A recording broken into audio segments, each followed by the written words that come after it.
Jimmy Carter served as President of the United States from 1977 to 1981. His administration sought to make the government competent and compassionate, but struggled through an economic crisis. The recession was produced by rising energy prices and stagflation, a term used in economics to describe a situation where the inflation rate is high, the economic growth rate slows down, and unemployment remains steadily high. At the end of his administration, Carter had seen a decrease in unemployment and a partial reduction of the deficit, but the recession ultimately continued. Despite economic issues, Carter had significant accomplishments. He created the Department of Energy and the Department of Education and also established a national energy policy that included conservation, price control, and new technology. Carter strongly promoted human rights and safety during his tenure, initiating the second round of strategic arms limitation talks, SALT II, with Soviet leader Mikhail Gorbachev. Despite limitation talks, American-Soviet tension remained. Carter boycotted the 1980 Summer Olympics in Moscow in response to the Soviet invasion of Afghanistan in 1979. Carter presided over the 1979 through 1981 Iran hostage crisis, in which Muslim extremists attacked and captured 53 United States hostages in Tehran, Iran. The rescue attempt failed, resulting in the deaths of 8 American servicemen, 1 Iranian civilian, and the destruction of 2 aircraft. In addition to foreign policy problems, the Carter White House had its share of scandals. Carter's budget director, Burt Lance, was forced to resign in 1977, and Ambassador to the United Nations, Andrew Young, was forced to resign in 1979 due to money irregularities. Carter was also deeply troubled by public scandals involving his family, including a mysterious $250,000 payment by the government of Libya to Carter's brother, Billy. In the presidential election of 1980, Carter suffered a loss to Republican California Governor Ronald Reagan. Upon election, President Reagan faced a public plague with high taxes and unemployment rates, as well as a tense relationship with the USSR. Despite economic and foreign issues, Reagan had many accomplishments. He is most famous for his relationship with Soviet leader Mikhail Gorbachev.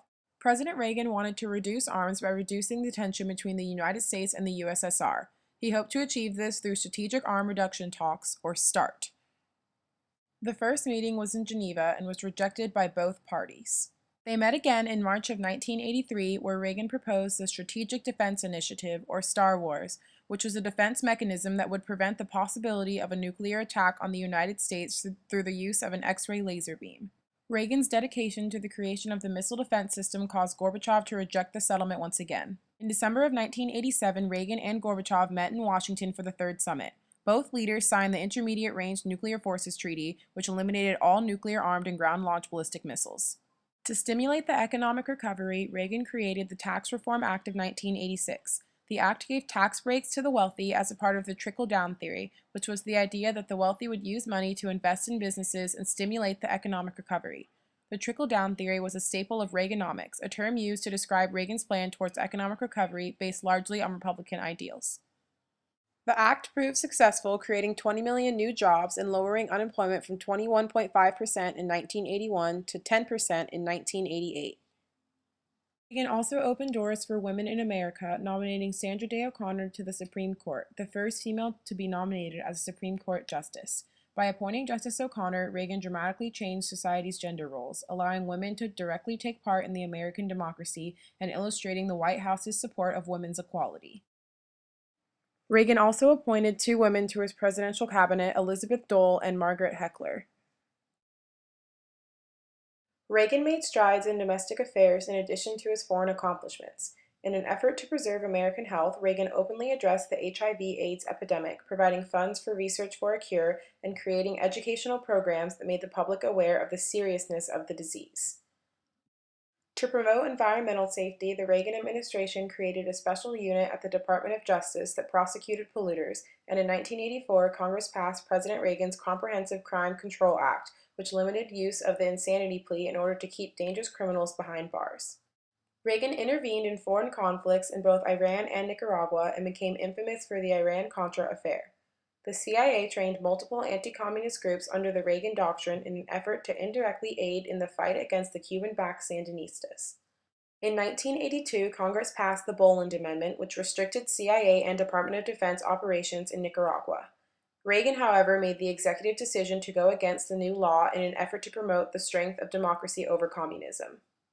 In 1985, during the Iraq-Iran War, Iran made a request to buy weapons from the United States. National Security Advisor Robert McFarlane felt that approving the purchase, despite the ban on selling arms to Iran, would help improve the relations between the United States and Lebanon, where Iranian terrorists had been holding American hostages since the end of the Carter administration. The American public's view of Reagan shifted dramatically as Reagan went against his campaign promise to never negotiate with terrorists. Before the secret sales were discovered, Reagan sent more than 1,500 missiles to Iran. When the sales were discovered, Reagan initially denied that the operation even occurred. After completely damaging his admired reputation for honesty, Reagan admitted to the arms for hostages deal and defended his actions by stating his good intentions. Shortly after, it was discovered that Lieutenant Colonel Oliver North of the National Security Agency had taken $18 million of the funds from the arms sales and given it to the Nicaraguan Contras, acting almost directly against the newly revised Bolin Amendment. While there was no evidence that Reagan was directly involved in the transfer of funds, speculation of the Reagan administration by the public was at an all-time high. Reagan's reputation, however, showed resilience, and he left office in 1989 with the highest approval ratings since Franklin Roosevelt. After a full 2 terms as vice president under Reagan, George H.W. Bush took office as president in January of 1989. He entered office at a period of change in the world. The fall of the Berlin Wall and the collapse of the Soviet Union came early in his presidency. Despite only 4 years in office, Bush had a long list of domestic and foreign achievements. He signed the Americans with Disabilities Act of 1990, prohibiting discrimination based on disabilities, along with the Radiation Exposure Compensation Act, which compensated people who contracted cancer and other diseases as a result of exposure to atmospheric nuclear testing undertaken during the Cold War. In addition, he invaded Panama in 1989 to oust leader and drug trafficker Manuel Noriega. To dissipate Soviet tension following the destruction of the Berlin Wall in 1989, Bush signed START 1 with Soviet General Secretary Mikhail Gorbachev and declared a U.S.-Russian strategic partnership with the Soviet leader following the dissolution of the USSR in 1991. Scandals during the Bush presidency largely surrounded the Iran-Contra affair of Reagan's presidency. During his election campaign, Bush denied any knowledge of the Iran-Contra affair by saying he was, quote, out of the loop. But his own diary entries of the time stated, "I'm one of the few people that know fully the details." He repeatedly refused to disclose this to investigators in order to win the election.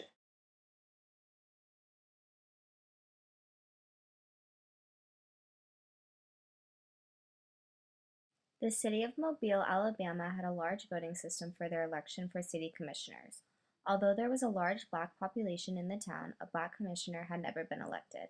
Mobile minority citizens sued on account that the town was violating the 14th and 15th Amendment and the Voting Rights Act of 1965. They also sued on account of discrimination against blacks in violation of the Equal Protection Clause of the 14th Amendment. The Supreme Court ruled that Mobile's large electoral system did not violate the 15th Amendment because to violate it there had to be racial motive for discrimination. Since blacks were registered and allowed to vote, no law under the 15th Amendment was broken. It also did not break the Equal Protection Clause of the 14th Amendment because to break it there had to be purposeful discrimination, and in Alabama law there was no racial discrimination that affected the voting rights of blacks.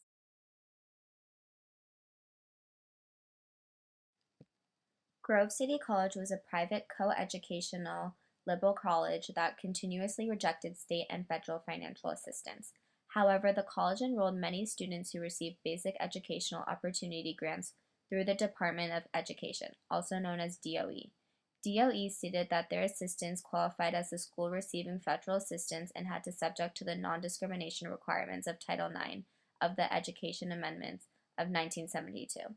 When the college refused, DOE attempted to terminate their assistance to the student financial aid program. The college challenged DOE's actions. The Supreme Court found that there is no difference between state and federal financial aid and the aid to students that enrolled in the school. However, just because their financial aid program was subject to Title IX non-discrimination requirements, that was the only program affected. If the school was enrolling students receiving the grants, they had to be subject under Title IX, but they were free to end the program.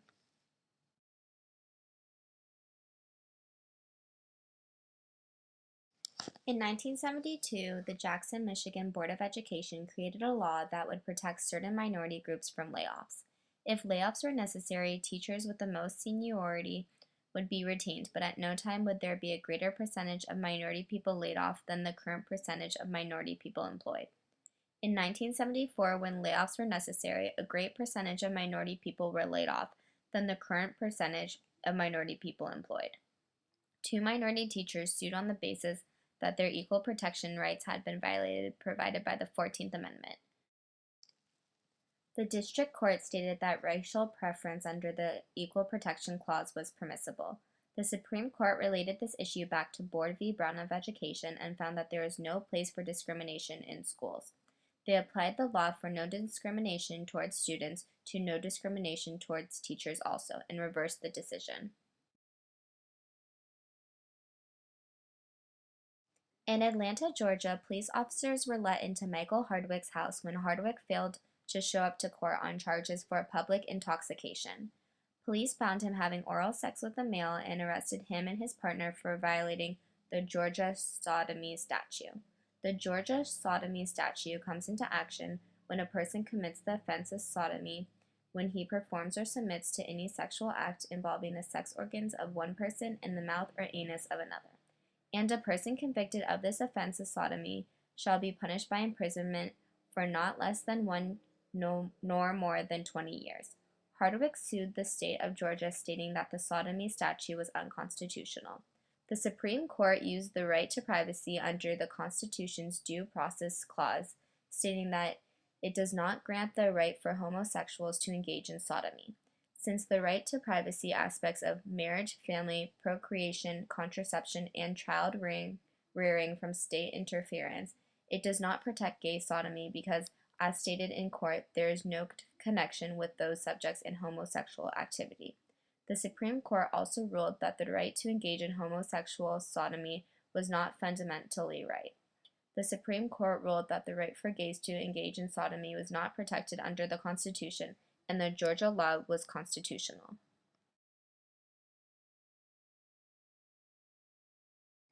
After being fired from her job, Michelle Vinson sued the vice president of the bank, Sidney Taylor, for harassment that created a hostile environment that was covered by Title VII of the Civil Rights Act of 1964. The Supreme Court held that the claim of a hostile environment, sexual harassment, is a form of sex discrimination that is enforceable under Title VII. It was stated that the language of Title VII is not limited to economic or tangible discrimination. The Equal Employment Opportunity Committee supported the view that sexual harassment, a non-economic injury, can violate Title VII. The Supreme Court voted 9-0 in favor of Vinson, but declined to rule on the basis that businesses are liable for the conduct of certain employees.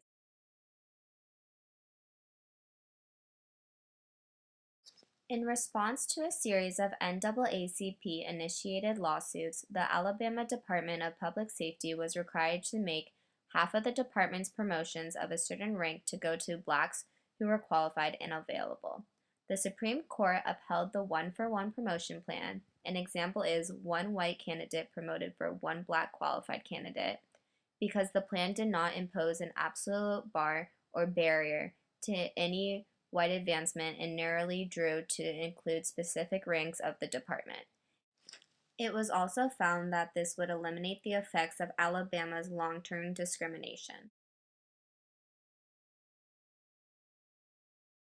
The transportation agency Santa Clara, California promoted Diane Joyce to road dispatcher over Paul Johnson. Both applicants were qualified, but the agency did take into account the sex of the applicants in making the decision. Both applicants had 4 years of experience, and although Diane Joyce's experience was more recent and thought to be more relevant, Paul Johnson had scored 2 points higher on the oral interview. The question was, did the agency impermissibly take into account the sex of the applicants in the promotion process and violate Title VII and the Civil Rights Act of 1964? The Supreme Court ruled that the agency did not do anything wrong, and it was not unreasonable to take sex into consideration as one of many factors of a promotion. The agency's actions did not create an absolute barrier to the advancement of men, so Paul Johnson was not discriminated against. The United States Forest Service was considering building a paved road that would cut through the Chimney Rock area of the Six Rivers National Forest.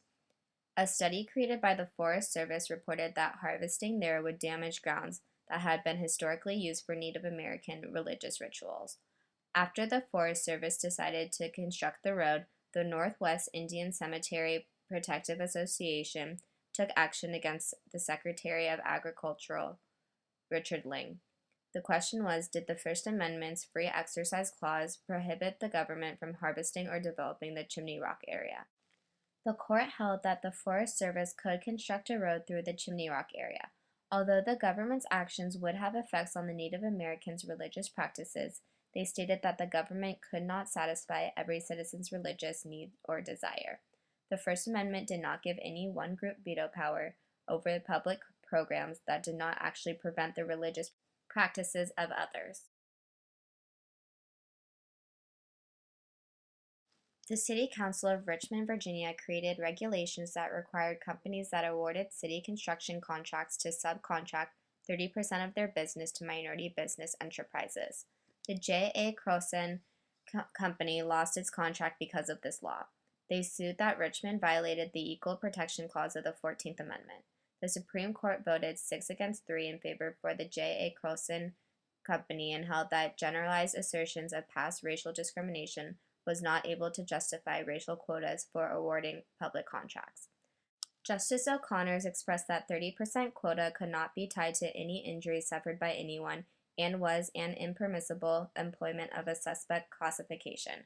O'Connor also stated that allowing claims of past discrimination to serve as the basis for racial quotas would subvert constitutional value.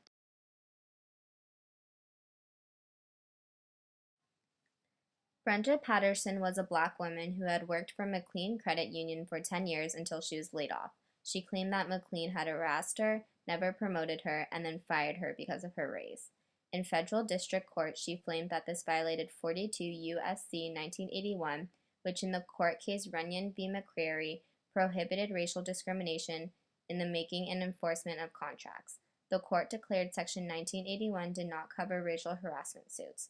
Patterson lost, but on appeal, the United States Court of Appeal for the Fourth Circuit ruled that Section 1981 only applied to contracts and not harassment suits.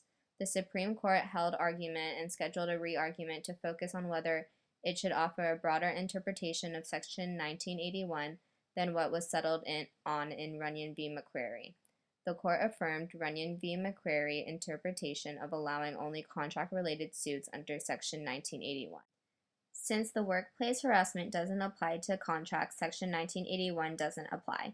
Regarding promotions, the court rejected the demand for proof that less qualified workers were promoted.